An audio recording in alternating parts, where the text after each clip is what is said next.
न चैतद्विद्मः कतर्नो गरियो यद्वा जयेम यदि वानो जये यानेव हत्वा न जिजीविषाम स्तेवस्थिताः प्रमुखे धार्तराष्ट्राः 6।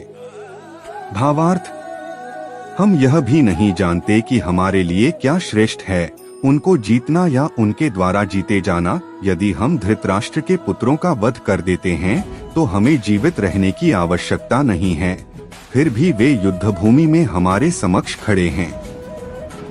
तात्पर्य, अर्जुन की समझ में यह नहीं आ रहा था कि वह क्या करे, युद्ध करे और अनावश्यक रक्तपात का कारण बने। यद्यपि क्षत्रिय होने के नाते युद्ध करना उसका धर्म है, या फिर वह युद्ध से विमुख होकर भीख मांगकर जीवनयापन करे। यदि वह शत्रु को जीतता नहीं तो जीविका का एकमात्र साधन भिक्षा ही रह जाता है।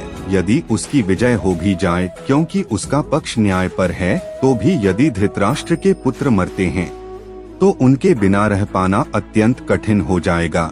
उस दशा में यह उसकी दूसरे प्रकार की हार होगी। अर्जुन द्वारा व्यक्त इस प्रकार के विचार सिद्ध करते हैं कि वह न केवल भगवान का महान भक्त था, अपितु वह अत्यधिक प्रबुद्ध और अपने मन तथा इंद्रियों पर पूर्ण नियंत्रण रखने वाला था।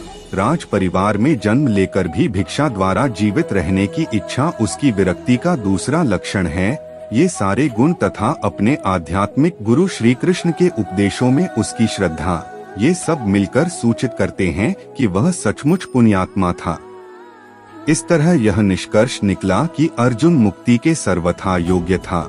जब तक इंद्रियां संयमित न हो, ज्ञान के पद तक उठ पाना कठिन है और बिना ज्ञान तथा भक्ति के मुक्ति नहीं होती। अर्जुन अपने भौतिक गुणों के अतिरिक्त इस समस्त दैवी गुणों में भी दक्ष था।